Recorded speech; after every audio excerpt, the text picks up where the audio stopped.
say MSNBC is on right now. Journalists.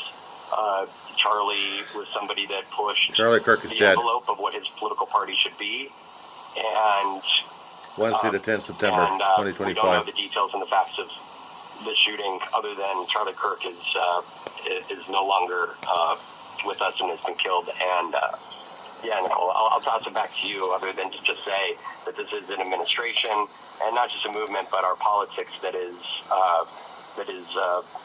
been really wrecked today, an extension of what is an increasing politically violent country.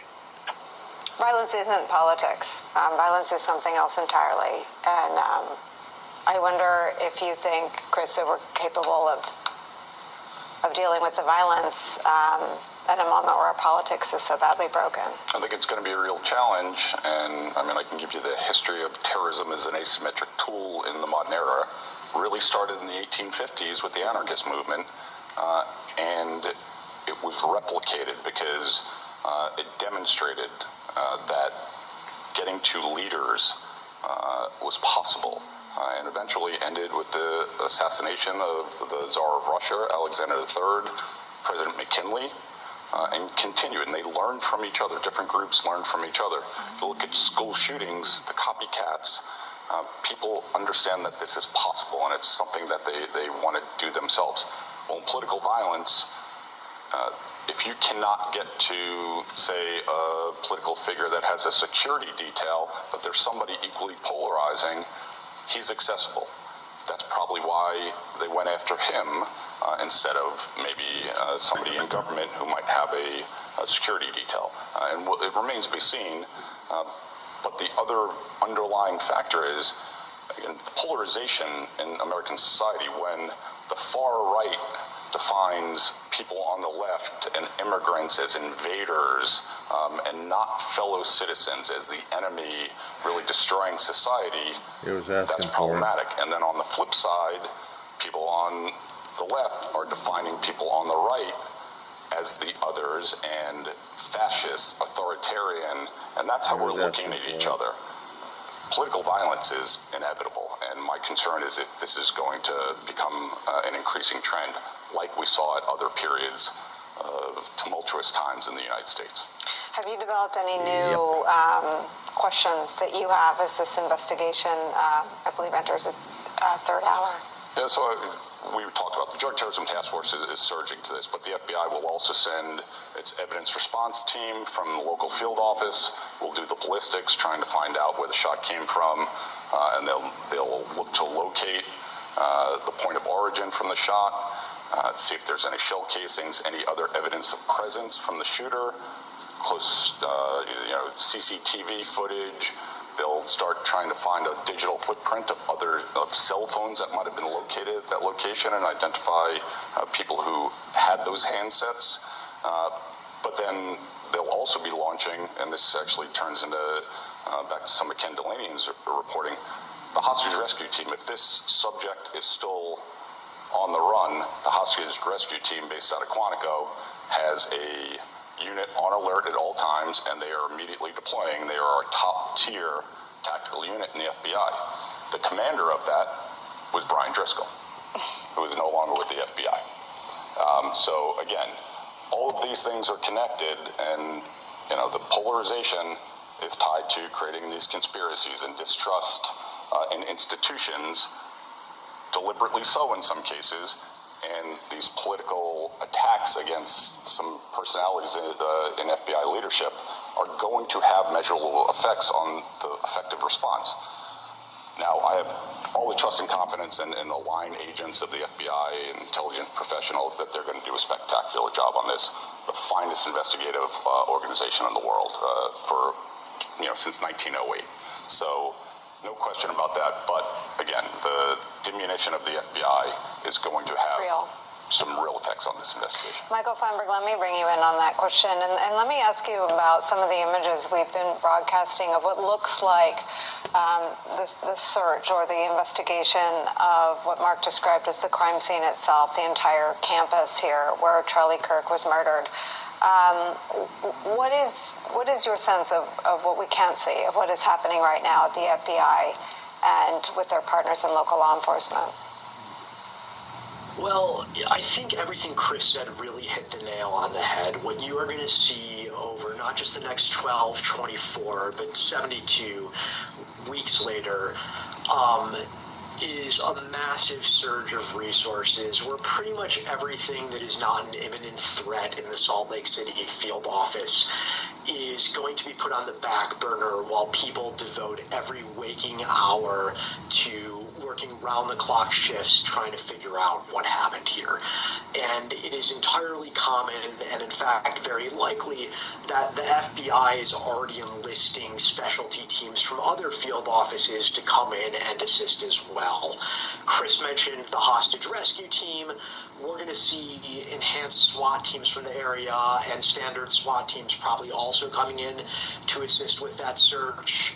We're going to see surveillance assets leveraged against known domestic terrorism type figures in the area, and we're going to see a lot of agents not getting a lot of sleep and wearing out a lot of shoe leather until this is solved.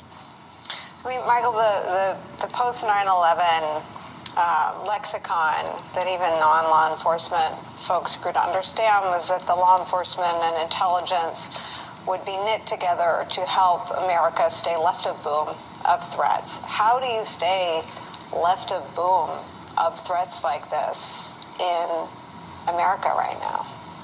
So I would gently push back against one of your assumptions, and that I think it's a little dangerous for us to conflate what happens in the domestic terrorism space with what happens in the international terrorism space. The way that the FBI handles those two threats is actually quite different.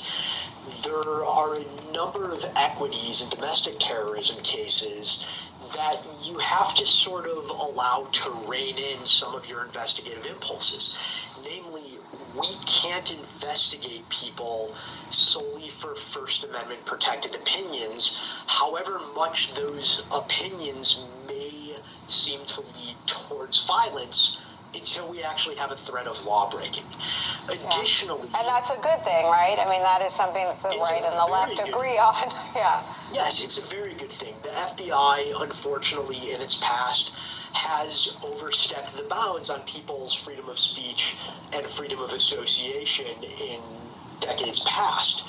We've largely got past that to the point where I think the FBI can generally be very proud of its reputation for paying heed to civil liberties and constitutional protections. But the other difficulty that's going to come into play down the line is there are statutes specifically related to terrorism when you're talking about international groups. There is not a domestic terrorism statute. So we often see federal prosecutors not having to get creative per se, but having to put a little more effort into figuring out how to craft a charging document that really captures the enormity of the political horror and violence that we're seeing on a day like this. What is that? I mean, this is someone who appears to have been murdered by someone 200 yards away. What does that security state look like, Mike? It's very difficult to say for a couple reasons. First, as we discussed earlier in the show, the role of firearms in the United States compared to other contemporary democracies is pretty unique, and law enforcement and the private sector are restricted in terms of the limitations they can place on Second Amendment rights. And that's a constantly changing area of law, so I'm hesitant to make any pronouncements on what that's going to look like in the near future. What really worries me right now in this situation is that when we've talked about on this show political violence in the 60s and 70s, with one really notable exception, we were always talking about assassinations of political figures that were elected to office at one point. What this is almost something more akin to the culture of violence that Germany was experiencing at the same time with the Baader-Meinhof gang, or Italy with the Red Brigades, in which you don't have to be an elected official to become a target, You just have to be somebody with a point of view and a public profile. And this is one event. It's not a trend yet, but it could be the start of a really dangerous turn for civic discourse in the United States. Mark, are you getting any new reporting that you want to share with us? Nicole, we're just still looking, and if there is a search, because right now we know the university is saying we don't have a suspect in custody. It appears that they don't have a suspect in custody at this point, and we know, yes, the FBI will be pulled in, they're there. But there will also be outreach to the community.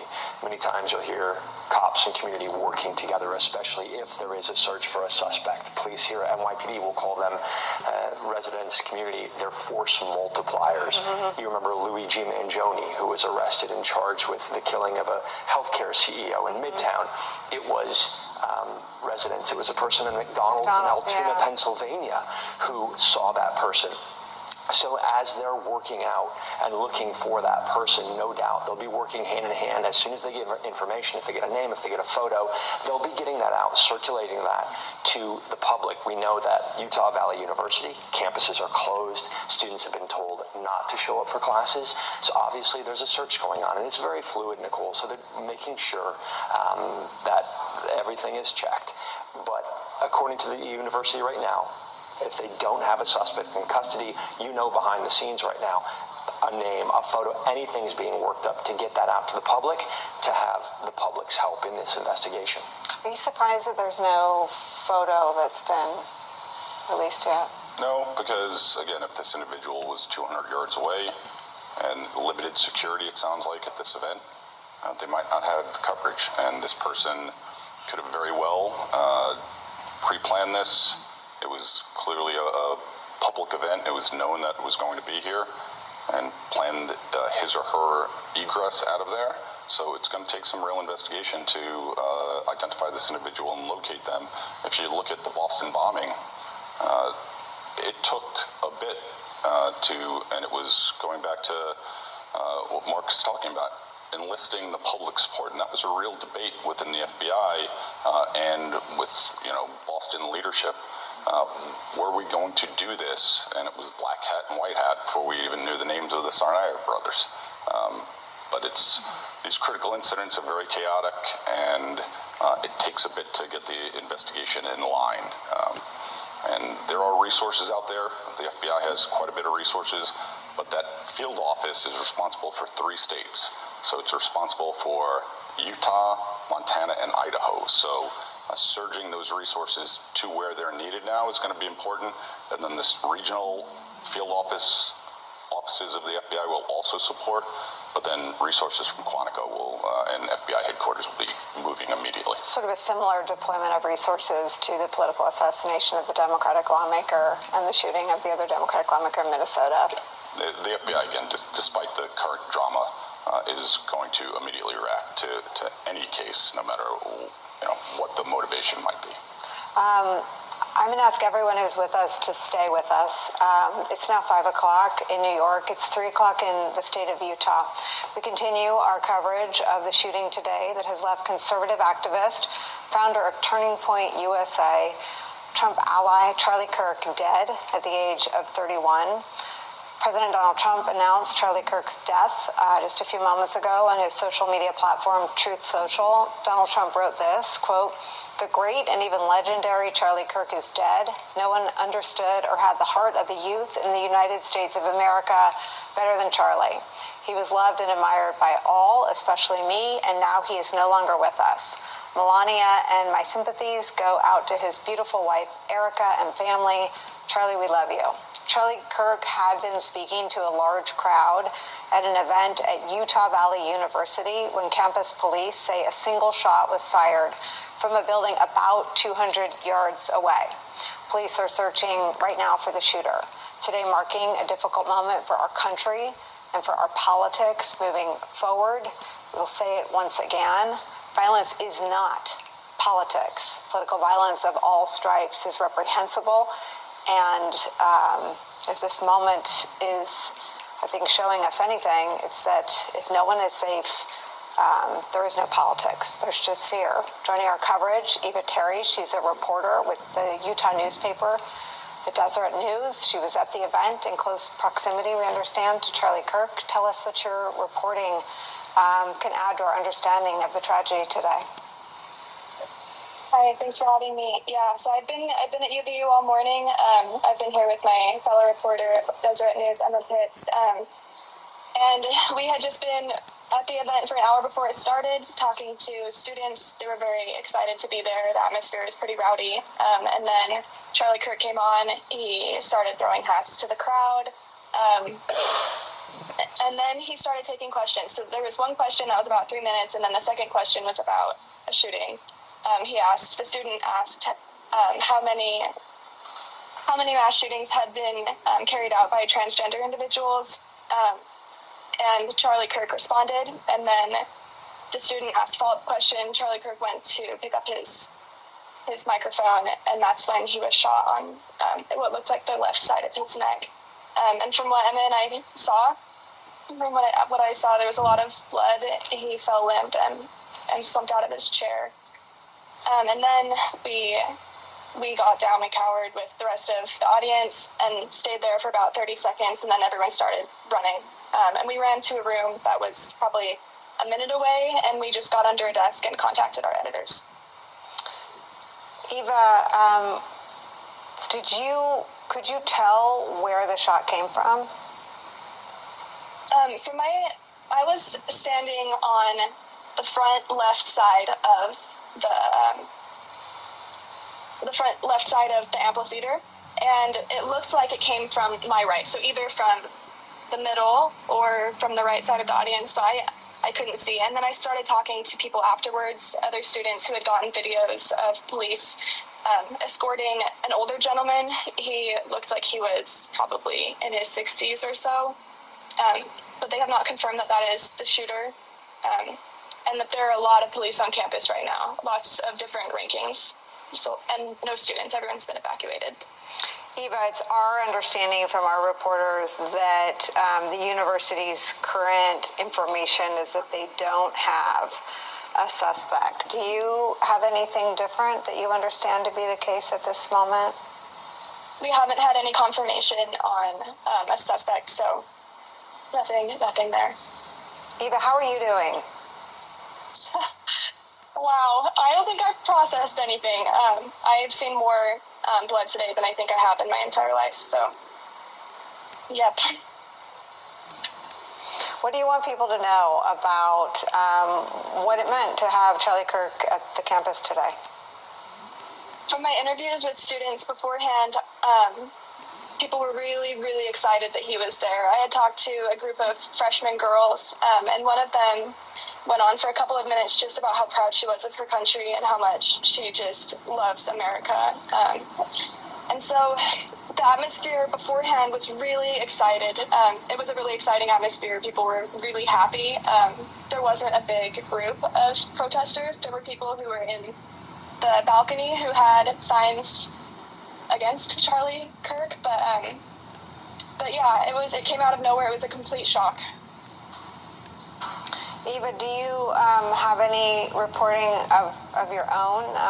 You're our foremost expert right now, about how long the campus will be essentially locked down? Well, I just got a text that Brigham Young University, which is probably 15 minutes away, is also locked down. All classes are completely canceled. So there was a boy who I met outside, and he was asking how to get back in because he had left his phone there. So there's no way he's going to get back his phone today, I don't think. But no word on if classes are canceled tomorrow, but I wouldn't be surprised if they are.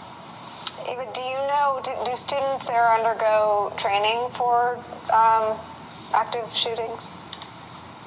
I am not sure that they do. I do believe that they have warning systems in place, but I didn't hear any sirens going off, and there weren't any alarms in the building that Emma and I were in after the shooting had occurred. Eva, thank you for sharing your reporting and what you've seen and what you've been through today. When you process it all, if you want to come back, you're always welcome to. Thank you so much for taking the time to talk to us. Thanks for having me on. Stay safe. Still along with us, former FBI Assistant Special Agent in Charge Michael Feinberg's here, MSNBC investigative reporter, my colleague Mark Santia is here, and National Security and Intelligence Analyst for MSNBC Chris O'Leary is here. Is Vaughn Hilliard still on the line with us? Vaughn has left us to do some reporting, but we'll bring him back. Let me just ask you if Eva's accounts sync up with your latest reporting. I think it's absolutely what we're hearing. We're hearing that the suspect is not in custody. That's been confirmed by the university. What Eva was saying, with students being kept away, kept indoors, not being allowed to go onto campus. The campus is closed.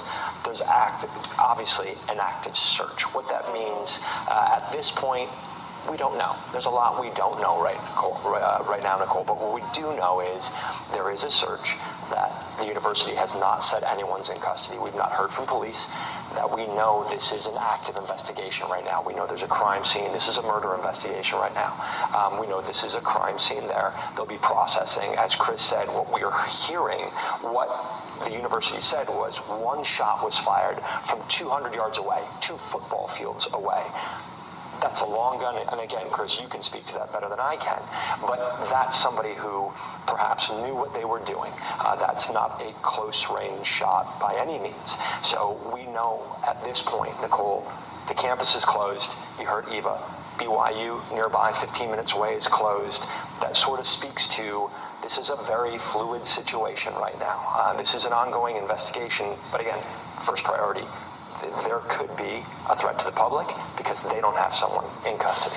Yeah, Chris, I wanted to ask you about that. I think I heard for the first time from Eva there that BYU is also on lockdown. Yeah, so I think the entire region, and pointing back to Boston again, the city of Boston was shut down for days, and as were surrounding towns, because there was perceived continuing threat to the public. Somebody is going to mobilize towards violence, and they're armed clearly. You want to protect the public. I think Mark's point about this likely being a rifle is pretty accurate. Really, the maximum effective range of any kind of handgun is 75 yards, and that's for the really highly trained shooter. So if the point of origin is accurate at 200 yards, it's probably a rifle. But what will happen if they can identify generally the point of origin, and they'll be going over the videotapes of the impact of the round on Charlie Kirk, and then trying to establish where it likely came from. Again, they'll have evidence response teams going over that area, but what they'll also do is they'll put a geofence over the area and try to find out what cell phones might have been active there, and it's done without any real legal process you can get going, because we have all these apps on our phones that have commercially available data on them, and that allows you to identify where that individual was or who was present there and where they came from or where they went to if they were carrying a handset. That can also lead you into understanding, maybe websites that they visited, chat groups that they were in. Again, if they can find out an individual, find out, cell phone number, email addresses, then you can get a legal process to start digging deeper into this and really understanding who they are. But locating and identifying this individual is the number one priority. One thing I will point to, another resource the FBI will absolutely surge is its victims specialists to be able to help care for all these victims that experience this violence and are susceptible to PTSD from it. So the FBI learned that years ago and have invested tons of resources into having true trained counseling professionals able to support the general public after this. Talk to me like I'm a third grader. Actually, don't talk to me like I'm a third grader. I hope no one talks to a third grader like this. But how big is the universe of people in this country who can fire one shot from 200 yards away and do this damage? The problem is it's not a difficult shot. Back in 1987, when I was a young Marine at Parris Island, with an AR-15, an M16 rifle, you qualify out to 500 yards with iron sights. What does that mean? Just traditional fixed sights on a rifle. Mm-hmm. almost everybody has an optic on a weapon now. Makes it much easier. As long as you have the basic knowledge on how to, what's called battle sight zero, your weapon to make sure that the sights and the barrel are aligned, so where you're aiming is where the impact of the round is. It doesn't take a lot of skill to shoot a rifle from 200 yards. That's why some of these open air events, and in wake of President Trump's first assassination attempt, where everybody was concerned that this shooter got that close. Well, frankly speaking, somebody who's properly trained and armed could have taken a shot from 1,000 yards away. And that's the concern. If you have somebody who is a trained rifleman or with military experience and they have a grievance, go to the Texas Tower, Charles Whitman, and it was the largest mass shooting in U.S. history up until that point. And, it was devastating, and he was well armed. He was shooting an M14 rifle, which has got quite some range and devastating power. Michael Feinberg, we have a statement from former Vice President Kamala Harris. She says, quote, "I am deeply disturbed by the shooting in Utah. Doug and I send our prayers to Charlie Kirk and his family. Let me be clear, political violence has no place in America. I condemn this act, and we all must work together to ensure this does not lead to more violence." Give everyone the benefit of the doubt today that nobody wants to live in this country. What does it look like to turn our politics away from one in which political violence seems to be flourishing? In order to get away from that sort of environment, which unfortunately we are very much in right now, we've been talking about university lockdowns. Lockdowns and active shooter drills are just a fact of life for anybody really under the age of 18 or under the age of 25 right now. In order to get away from this, there needs to be a really conscious effort, I think, on the part not just of elected officials, but on those of us who comment on elected officials and on policies and politics to not use violent language, to not demonize our opponents, to not try and make them into some sort of inhuman or subhuman other.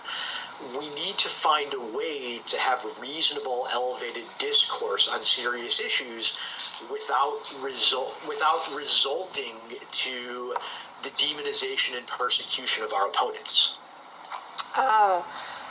Michael, there's another statement since I asked and you started answering my question, so I just want to add this to this conversation we're having. It's from former President Joe Biden. Quote, "There is no place in our country for this kind of violence. It must end now. Jill and I are praying for Charlie Kirk's family and loved ones." I've said since I've been on the air, Charlie Kirk was an incredibly effective and powerful organizer. He inspired young people, and in both political parties, it is difficult to bring young people into our politics. And I think I disagreed with him on just about every policy question. But until the end of time, every last one of us should defend his right to safely and securely, on any campus in the United States of America or anywhere, advocate that which he believed in politically. And I wonder, Michael, just thinking about what you wrote about your post when you left, when you were basically run out of the FBI, if we could have a slate wiping moment, and I'm sure lots of people on social media will call me a Pollyanna idiot for even saying this out loud, but I'm gonna take that risk today. What would a slate wiping moment look like in terms of turning our politics towards something that snuffs out political violence instead of letting it flourish? Well, to inject one small hopeful note into this discussion, I'd point out we've done it before. If you look at the speeches, for example, that Lincoln gave at the close of the Civil War, where he talked about returning to being brothers and sisters and to approaching our former enemies with magnanimity, the nation eventually did heal. It took a long time, and there were a lot of atrocious incidents in the decades following by people who were upset how that war ended, and we're still dealing with some of the ramifications. But healing and being able to see each other as individualized humans is possible. Our country has gone through very divisive times in our own century. We saw between 1968 and the ultimate resignation of Richard Nixon an incredibly poisonous political environment. What we're going to have to do, though, is at a certain point start caring about our fellow citizens more as individualized human beings and less as representatives of ideologies or political movements. And I'll be frank, we're pretty far away from that right now, and I don't know how we get there. Yeah, I mean, and I'll be frank, everyone in the arena lives with a reality of threats. Most of the people that have come on my show, many of the people who come on my show have been swatted. A lot of people deal with online threats. It is a reality of being in the arena, as another famous voice from our past called it. And I guess I wonder, can you have a unilateral? I mean, do you need? It seems that everyone has to decide that this is a priority, that you can disagree about politics, but you cannot disagree about this was a father and a husband not having to pay with his life for a political disagreement. Yeah, so I completely agree with everything Michael said, but I think it's who we identify as. Do we identify as a member of a political party, or do we identify as citizens, we the people? And, there's been this discussion, everybody should learn American history. Well, you should learn American history. What are our founding principles? It came out of the age of reason, the Enlightenment, and it came from the natural rights of individuals, that everybody inherently had some rights, but also social contract theory, so that we were in this together. And so we go back to talk about the Second Amendment. It was never absolute. It was a balance between the collective good and your individual liberties, and we seem to have thrown that out. Everybody thinks that all of their liberties are absolute. So when you talk about public health, well, I don't want to have a vaccine. I don't care about anybody else, but I'm not going to do it. It's about what we believe in together, and that we identify every American as an American. Just because they have differing political views doesn't allow you to treat them as an other, treat them as a lesser human being, or engage in political violence, and that's where we're at right now. I mean, just to be super transparent with my audience, Michael was booked today to talk about a lawsuit about peeling away the senior-most level of some of the most qualified and experienced agents to quickly bring a resolution to an investigation into the murder of Charlie Kirk. I mean, it feels like the things we've seen so far aren't good signs about returning to a point where the social compact trumps politics.